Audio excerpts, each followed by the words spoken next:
Bismillahirrahmanirrahim. Assalamualaikum warahmatullahi wabarakatuh. Innal hamdalillah nahmaduhu wa nasta'inuhu wa nastaghfiruh wa na'udzu billahi min shururi anfusina wa min sayyiati a'malina. May yahdihillahu fala mudilla lahu wa may yudlil falan tajida lahu waliyan mursyida.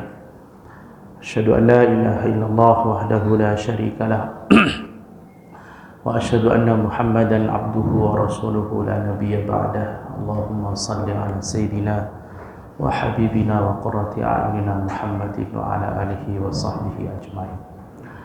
Bapak Ibu sekalian, kalau kita melihat dan membaca sejarah pada abad ke-4 Hijriah, tepat pada tahun 315 Hijriah,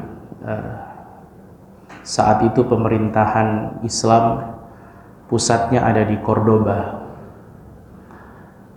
Hidup seorang khalifah namanya Abdurrahman An-Nasir.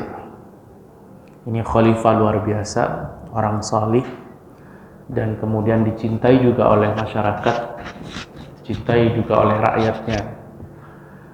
Kemudian Abdurrahman An-Nasir menunjuk salah seorang ulama namanya Syekh Mundir bin Sa'id Al-Baluti, seorang faqih, ulama yang betul-betul mendalami agama ini, ditunjuk sebagai mufti yang membantu Abdurrahman An-Nasir dalam memutuskan banyak hukum-hukum di dalam pemerintahan beliau. Cuma yang dirahmati Allah, waktu itu negerinya makmur, tapi rupanya kemudian Allah uji, Allah kasih musibah, di mana dalam periode pemerintahan Abdurrahman An-Nasir ada satu masa di mana Cordoba waktu itu mengalami paceklik yang luar biasa panjang, kering, banyak tumbuhan yang tidak bisa tumbuh, banyak orang kesusahan mencari air. Maka kemudian Abdurrahman An-Nasir waktu itu mengirim surat kepada Syekh Mundir bin Sa'id Al-Baluti untuk menentukan satu hari di mana mereka bisa salat istisqa. Surat itu kemudian dikirim kepada Mundir bin Sa'ad Al-Baluti, maka kemudian beliau menentukan satu hari di mana kemudian semua orang diminta keluar ke lapangan dalam rangka salat istisqa. Cuma dirahmati Allah, singkatnya ketika kemudian sampai di hari itu atau hari itu telah tiba, Mundir bin Sa'ad Al-Baluti juga kemudian keluar ke lapangan, dibersamai oleh berbagai macam elemen masyarakat waktu itu juga keluar ke lapangan dalam rangka salat istisqa, meminta diturunkan hujan kepada Allah Subhanahu wa taala. Ada satu yang menarik di situ. Rupanya Syekh Mundir bin Sa'id Al-Baluti ketika sampai di lapangan itu, beliau belum bisa memulai salat istisqa karena beliau menunggu, rupanya Abdurrahman An-Nasir tidak kelihatan. Ditunggu, kemudian dilihat ternyata tidak kunjung datang, maka Syekh Mundir bin Sa'id Al-Baluti beliau meminta kepada stafnya untuk, bahasa kita, jemput siapa? Abdurrahman An-Nasir. Maka staf itu jemaah yang dirahmati Allah, dia datang ke istana, dia kemudian meminta izin untuk bertemu dengan Abdurrahman An-Nasir. Maka saat beliau membuka ruang kamar atau ruang pribadi Abdurrahman An-Nasir, masuk ke dalam, betapa kagetnya staf ini, di mana dia menjumpai bahwa khalifahnya waktu itu Abdurrahman An-Nasir rupanya sedang sujud kepada Allah Subhanahu wa taala. Dia terlihat sujudnya lama sekali. Bahasa kita, tidak ngangkat kepalanya. Ditungguin terus sampai akhirnya kemudian staf ini memutuskan untuk tidak menjemput Abdurrahman An-Nasir karena dia melihat khalifahnya sedang khusyuk-khusyuknya meminta kepada Allah, meminta ampunan kepada Allah, bersujud kepada Allah Subhanahu wa taala. Maka kemudian staf ini kembali ke lapangan tadi menemui Syekh Mundir bin Sa'id Al-Baluti. Ketika sampai di hadapan Syekh Mundir, jemaah yang dirahmati Allah, kemudian Syekh Mundir bertanya, "Mana khalifah? Kenapa dia tidak datang? Kenapa dia tidak hadir?" Maka staf ini mengatakan, "Aku menjumpai khalifah sedang sujud kepada Allah Subhanahu wa taala. Dia sujud lama sekali, kutunggu-tunggu, dak berdiri-berdiri. Aku sungkan kemudian untuk mengganggu kekhusyuan beliau sedang munajat kepada Allah, sujud kepada Allah Subhanahu wa taala. Maka aku kembali dan aku pastikan bahwa Khalifah Abdurrahman An-Nasir tidak bisa menghadiri salat istisqa pada hari. Maka ketika mendapatkan informasi bahwa khalifahnya, pemimpinnya waktu itu sedang sujud ruku, meminta ampunan kepada Allah, khusyuk dia kepada Allah, Syekh Mundir kemudian dengan sangat sederhana beliau menyampaikan, bilang kepada semua masyarakat, suruh mereka pulang semua dan siapkan payung di rumah-rumah mereka masing-masing. Sebentar lagi kita akan diturunkan hujan oleh Allah Subhanahu wa taala. Kaget staf itu. Kenapa dia kaget? Ini belum salat istisqa, tapi semua masyarakat diminta untuk pulang, diminta untuk menyiapkan payung di rumah mereka masing-masing. Kemudian staf itu kemudian bertanya, Syekh, ini kita belum salat istisqa, kenapa kemudian masyarakat diminta pulang? Lihat kalimat yang kemudian keluar dari Syekh Mundir bin Sa'id Al-Baluti ketika dia mendapatkan kabar bahwa khalifahnya sedang tunduk khusyuk kepada Allah Subhanahu wa taala. Syekh Mundir mengatakan, "Idza khasyi'ah jabbarul ardi rahimah jabbarus samawati wal ard." Kalau penguasa buminya itu sudah tunduk khusyuk sama Allah Subhanahu wa taala, minta ampun kepada Allah Subhanahu wa taala, berserah diri kepada Allah Subhanahu wa taala, rahima jabbarus samawati wal ard, maka penguasa langit dan bumi akan merahmati kita semua. Maka pulang semua jemaah dirahmati Allah. Semua pulang, mereka menyiapkan payung di rumah mereka masing-masing. Rupanya tidak berselang lama Allah turunkan hujan di negeri itu. Allah selesaikan paceklik yang berkepanjangan itu. Ini menarik sekali. Saya jadi teringat dengan kalimatnya Ustadz Abdullah Kim Nastiar. Dalam beberapa kajian beliau sering menyetir kalimat ini. Beliau mengatakan bahwa masalah terbesar dalam hidup kita ini justru bukan masalah yang kita hadapi hari ini.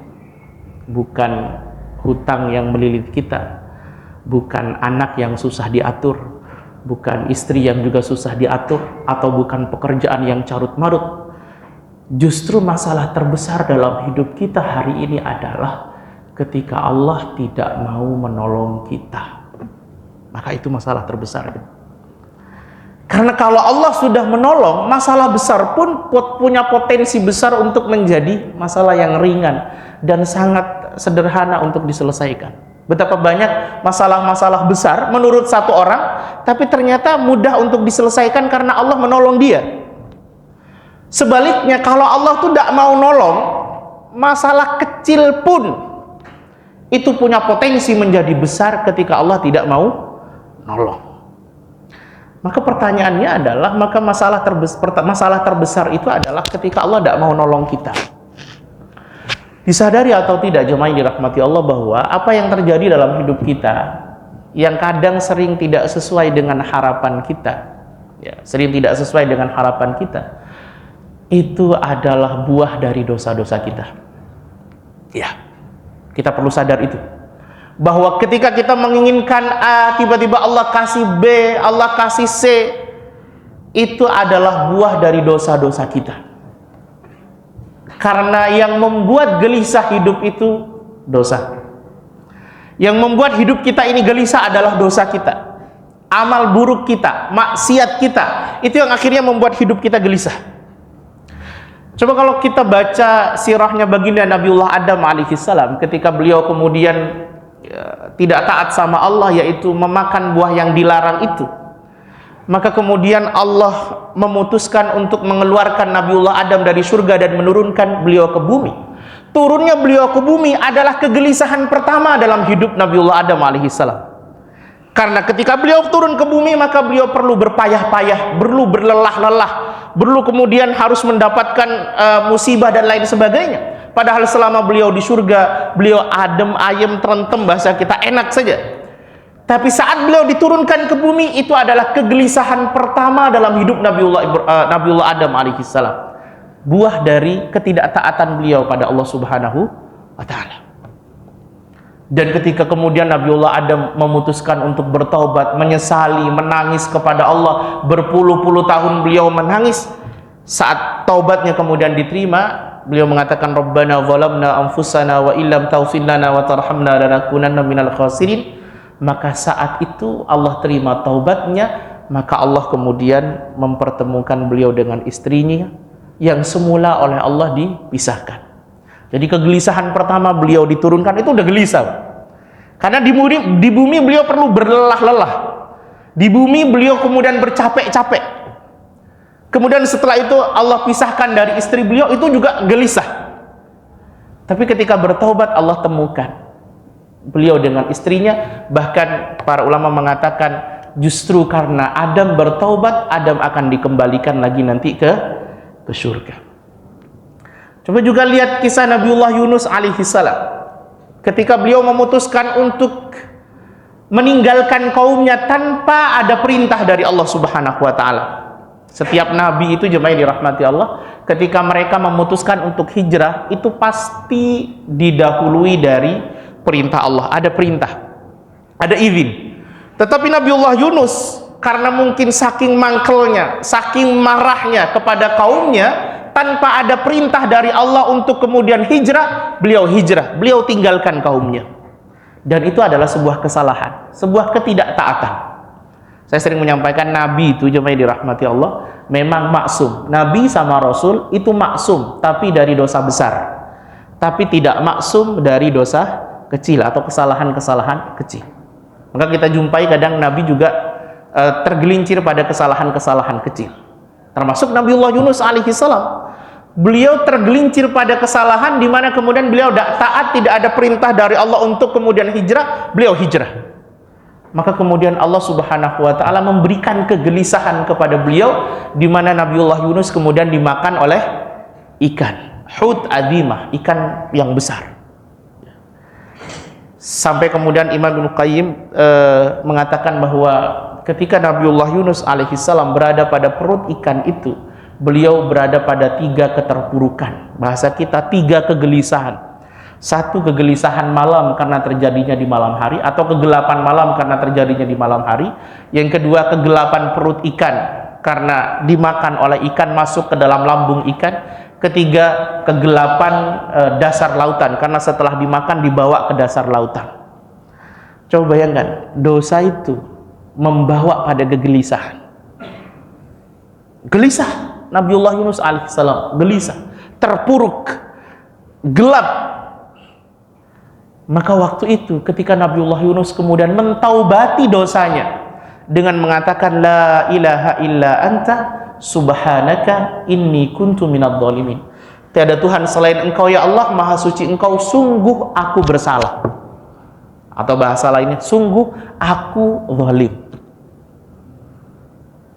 Jadi beliau mengakui bahwa beliau bersalah meninggalkan kaumnya itu dan beliau bertobat kepada Allah. Apa yang terjadi? Kegelisahan itu kemudian dibalik oleh Allah Subhanahu wa taala menjadi satu kebahagiaan. Apa kebahagiaannya? Allah antarkan Nabiullah Yunus yang berada di dasar lautan itu, Allah antarkan ke tepian, kemudian Allah keluarkan. Setelah itu kemudian Allah siapkan makanan berupa buah labu kepada Nabiullah Yunus, plus juga minuman perasan susu domba. Setelah itu apa? Nabiullah Yunus kemudian bertobat kepada Allah, berjanji untuk tidak meninggalkan kaumnya lagi.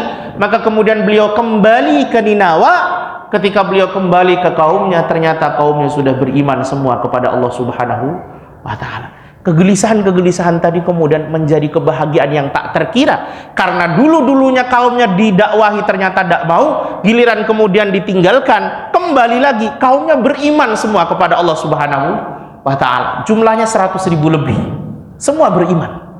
Dan itu kebahagiaan yang luar biasa, tak terkira oleh Nabiullah Yunus alaihissalam. Karena beliau setelah melakukan kesalahan, beliau bertobat.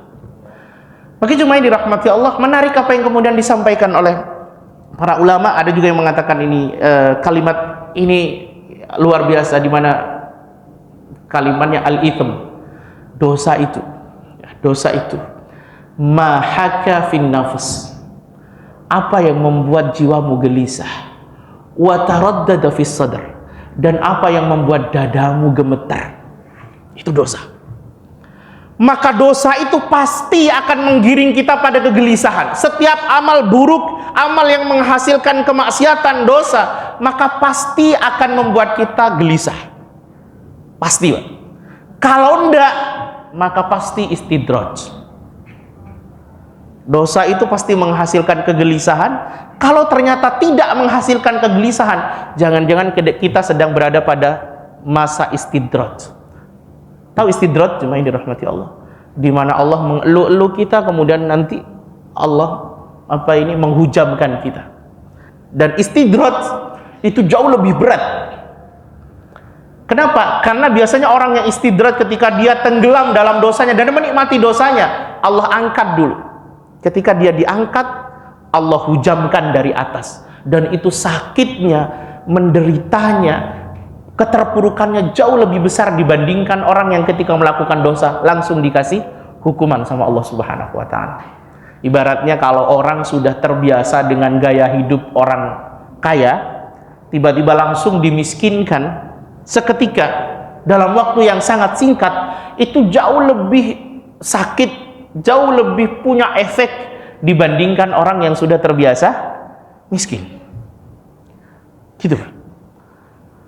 Maka kalau kita melihat kisah para nabi sebelum mulai dari Nabiullah Nuh alaihi salam, karena kesyirikan pertama terjadi di zaman Nabiullah Nuh alaihi salam, sampai nanti di zaman Nabiullah Isa alaihi salam, kita akan menjumpai bahwa umat-umat yang diazab itu semuanya diawali dari dosa.